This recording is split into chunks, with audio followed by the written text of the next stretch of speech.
I'm ready. Y'all ready? You want me to go ahead and do this thing right quick? Well, ladies and gentlemen, boys and girls, what it do? This your people at the Atlanta Falcon Nation bringing you the heavy hitters every Tuesday night. Well, we started a little late because of technical difficulties and all that stuff. So Mike, go ahead and Mike did it. Mike, it's all Mike's fault. It's Mike's fault. He late. Damn it, it don't matter if we started late. We started, damn it. All right, so we're going to start introducing the people here. We got the starting lineup tonight. We got, to my right, Mr. Jude Talk Sports, the calm before the storm, the voice of reason. You choose whatever you want to call. At the bottom here, we have the First Lady. I repeat, the First Lady of Atlanta Falcon Nation, Miss Maggie T. And if you can't respect that, she's going to shank your ass. All right, get back down to the diagonal part. That's why they need to know. Don't they know that part? We got the mad scientist, Mr. Mad Mike Sports, and me, of course. You can call me KStylz, a.k.a. the Sixth Man. How we doing tonight, people? Good. I'm ready to talk some big shit tonight, boy. I hear Mike ready, so it's going to be a show tonight. All right, okay. Yeah. Before we talk that big shit going on here, let me go ahead and get the early shout outs of the show. Mr. Trucker Mike 404, Nick Turner 31, Jamel Riggins, Javon Reed, That's your peoples over there, man. That's baby bro right there. That's bro. The peoples. Yes, sir. Twisted Torch, and we're gonna go with Speed Falcon for life. If I haven't gotten to all y'all right now, we're gonna get to you later. What's going on? Absolutely. What's going on, folks? What we three? You want to call the three keys real quick? Just want to this real. Hey, let's go ahead and get on these three keys. I'm gonna go ahead I'm gonna start. I want to start out with you. Just real quick. All right, just real quick. Go ahead, man. Yeah, I'm gonna start with the three keys before I even get there. I'm gonna say that for my 2 point. I'm gonna say that one for my 2 point because I got something to say to some of you Falcons fans. All right, y'all think I forgot? Y'all think I'm just scared to speak my mind on something? Nah, I speak my mind on my terms. Okay, so if y'all hear about it, yes, it came from me. I remember everything that y'all did. All right, trust me. I'm always watching, but like I said, I'm going to respond how I want to respond when I want to respond. But let's get to these three keys. The first one, man, I'm not worried about Jameis Winston. I'm not worried about Mr. Tim Tebow. I'm not worried about him. So the first thing I think what the Falcons have to do, man, is continue doing what they're doing. As they've been mixing coverages, they've been playing a lot of man, they've been playing a lot of zone, they've been blitzing, they've been zone blitzing. Continue to do that. I'm not afraid of that front four. If you guys have seen my film breakdown with Grady Jarrett and how he single-handedly destroyed the first game against the Saints, the dude has 2.5 sacks, and this dude was unblockable. So if they can't block Grady Jarrett, they have no chance. All right, even with a quarterback like Drew Brees, okay? He's out. Drew Brees still without an arm, not the complete player. He's still intelligent. Jameis Winston is not as intelligent as Drew Brees is. So they're going to have to block Grady Jarrett or they're going to have a long freaking day. That's number one. Number two is the secondary. I'm not worried about any of their receivers. I'm not worried about Mental Slant God. All right, I'm not worried about him at all whatsoever. The Falcons secondary are more than capable and keep that receiving core intact. And I think what they're going to have to do in this game more than ever is you got to watch Keanu Neal in this game. Keanu Neal is the key to this game. All right. They got to stop Grady Jarrett, but if the Falcons can continue to put Keanu Neal in the position This is going to test his athleticism. This is going to test his injuries. Is he really back? Because they're going to use their tight end. They're going to use their running backs out of the backfield. So Keanu he about to get his track shoes on. He going to have to guard everybody underneath him. This is his game. So if Keanu Neal can do his thing on the defensive side of the ball, Falcons win easily. All right, and the third one, I always say this, man, coaching. But this more so Mr. Stupid Ass. All right, I said I was going to watch my cousin, but that motherfucker is stupid. All right, and I'm talking about dirt fucking quarter. I'm so fucking tired of this damn idiot. I'm like he just does not understand that we can't continue to throw the ball every damn play. Do you realize that there's a such thing as a running back? Why the hell do we got Edo Smith on the damn field on the damn roster? He never fucking plays. Why do we have Olsen on the damn squad and he never plays? He practically plays just 2 running backs. We got 4 running backs on the damn roster, and he only plays 2. So it's coaching. Get the running backs involved in the game. That means Todd Gurley as well as your boy, Juju. You already know where I'm going with this. Be healed, baby. Be healed, man. Got to get Brian Gurley. So let me know what you guys think, man. All right, Mr. Utah Sport. Let's hear what your 3 keys going to be on this subject. I don't know where it always starts for me on the defensive line. Like in this game, especially if Jameis is playing, Drew Brees, you can rattle him, but it's harder to rattle Drew Brees because he's been around for so long. But Jameis is one of those guys. I hope early in the game he has like interception or he has a sack fumble because he's one of those guys that kind of rides the wave. If he starts off hot, he's one of those guys that pretty much stays hot. I talked about it a little bit in the video that I did about I think it was last year when Jameis was in Tampa and they came to Atlanta and he pretty much came and torched us. So with Jameis, it's either hit or miss. Some games when he's on, he's making every throw. And that's why he's kind of one of those quarterbacks that scares me in a way because he's willing to try anything. He's like Brett Favre. He gonna throw that ball. I don't care. And that's why him playing with Bruce Arians as his coach kind of fits his scheme. And even Dirk Cutter when he was in Tampa, because Jameis is a gunslinger. He wants to throw the ball. He wants to throw the ball down the field. Now, one thing that I do like about Jameis playing in this game is he'll put the ball in harm's way. So he's going to give our cornerbacks chances to intercept the ball. Like a Foye Oluokun, Deion Jones, this is their game to get an interception. AJ Terrell, who's very opportunistic, very aggressive, and likes to peek in the backfield and likes to play off coverage. This is his game because he can jump, he can bite on routes in this game because Jameis is going to put the ball in harm's way. So I'm looking for the pass rush to get home. If we can bring that pressure like Mike talked about with Grady Jarrett up front, but I'm looking for somebody else to step up with them because if you remember in that game last year when we went and dominated them in New Orleans, Vic Beasley had a good game. Adrian Claiborne, who's no longer here, he had a great game. On the inside, they were placing both of those guys on the inside and bringing that pressure up the middle. And when AC was here, Adrian Claiborne, he was one of those guys that consistently got pressure, whether he was on the outside or whether he was playing that 3 technique, like how they play John Kaminsky. So this is a game to watch John Kaminsky because he's one of those guys that's that energy guy. They're going to be focused on Grady Jarrett. So we're going to need somebody else. I mean, Grady is pretty much unblockable, but if we have somebody else, maybe like a Marlon Davidson, who hasn't, no team really has a lot of tape on him. He's another guy in this game that I think could be a sleeper. A lot of people might not be thinking about Marlon Davidson because he hasn't played a lot. He's one of those guys that we can actually roll him out there, and he can be another guy that puts pressure on the middle, condense that pocket, get your hands up. Maybe we can bat a ball. As Big Low says, the only time Michael Walker gets an interception is off a tip. So maybe he gets his first interception in this game off a tip pass or something like that.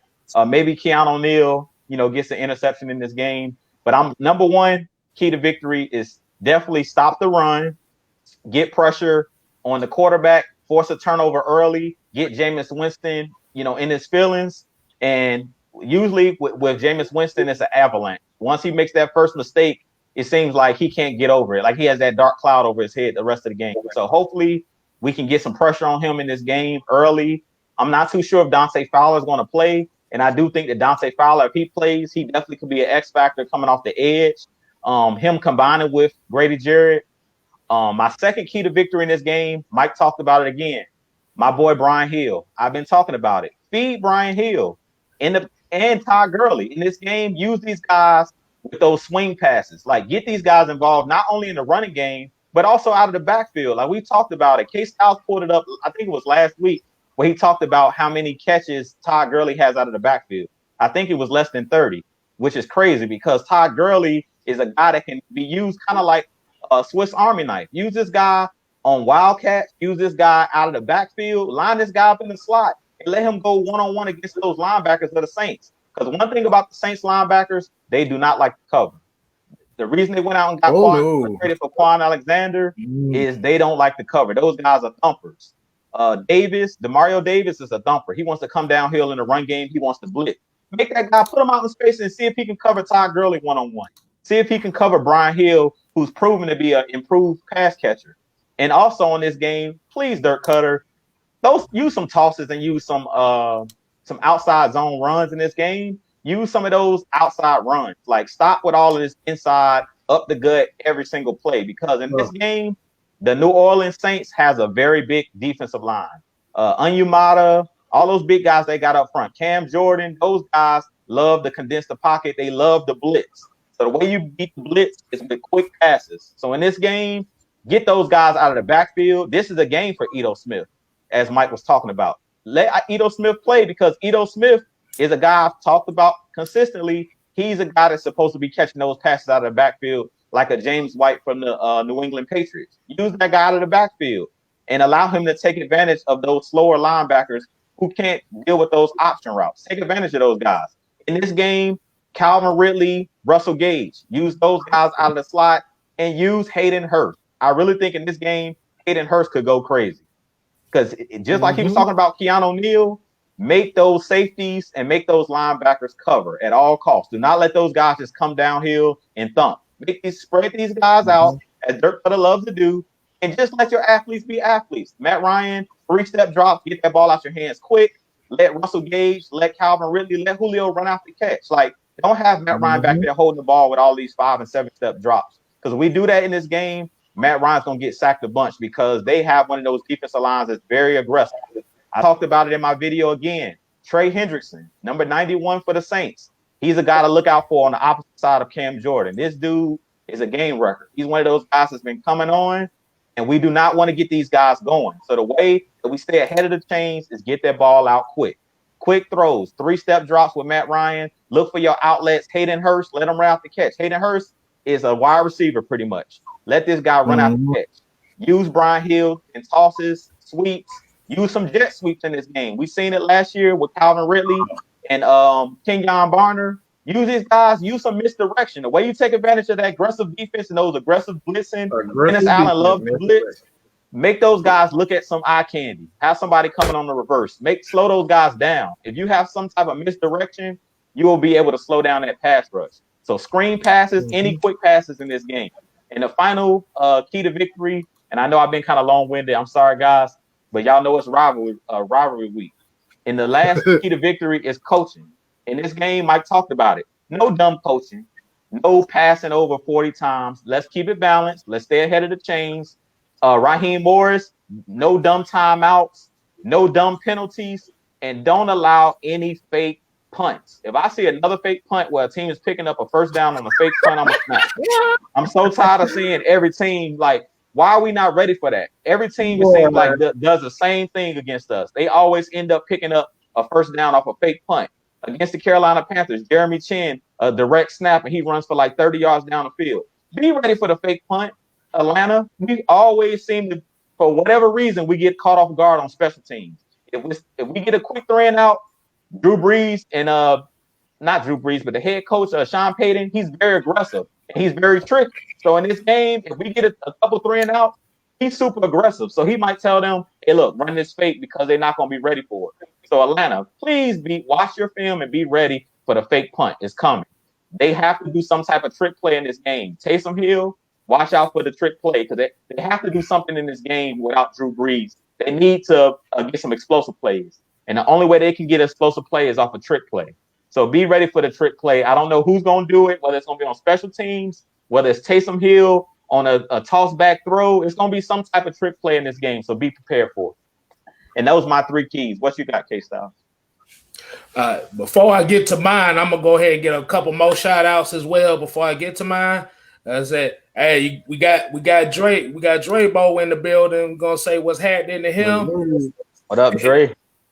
We got Quentin Willis. You know, that's a regular. Wallace Smith, and we got Twisted Torch TV. Like I said, we're gonna get to more of y'all later on, but we gotta get on with this segment. Hey, let me do one thing. If you guys have a channel, this is something that this is a fly. If you guys have a channel, man, like go ahead. You have my permission. All right, my permission to drop your link in there. All right, you guys, trust me. Just go to their channel, subscribe to them.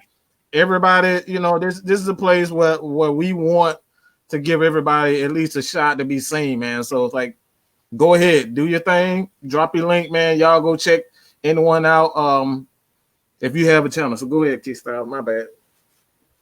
Hey, it's all about networking, baby. Remember, it ain't just absolutely us. It's all of y'all there too. So we all in this together.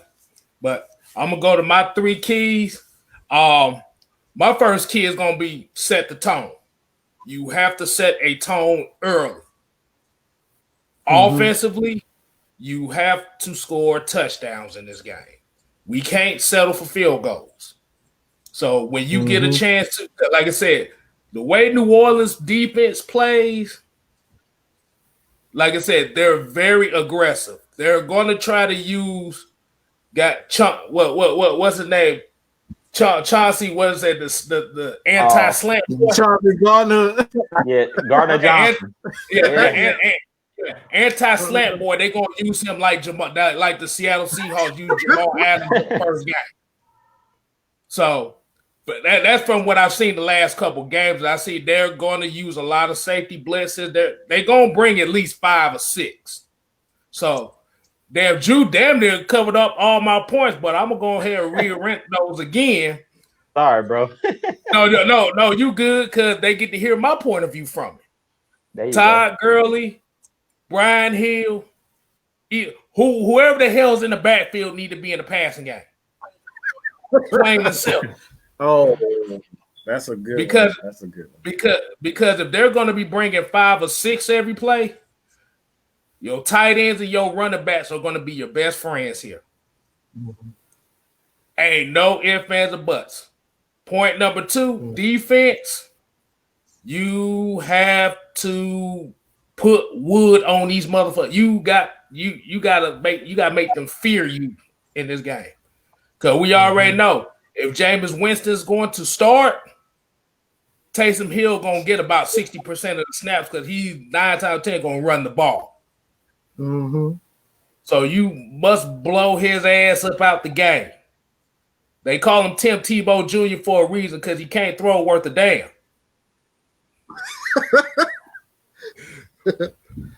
But that's kind of what their offense expects because they know if Taysom Hill's on the field, you thinking 9 times out of 10 they're going to run it, and that's when they're going to hit you with the big play. And you know where I'm going with number 3. You know where I'm going with number 3, right? 60 minutes. 60 minutes. Hold on. 60 minutes, motherfucker. Wow. 60 minutes of football, which means dirt cutter. Your game plan, like I said, we have to see this team be aggressive and set the tone from the beginning of the game until it hits 3 zeros at the end of the game. Because we know Saints Falcon games, as Drew would say, come down to 3, 4, 5 plays, and we have to execute those. If we don't execute them, then it's gonna be one of those things where it's damn. Like Ron Simmons say, damn. We don't want one of them moments. And that pretty much goes fine right there.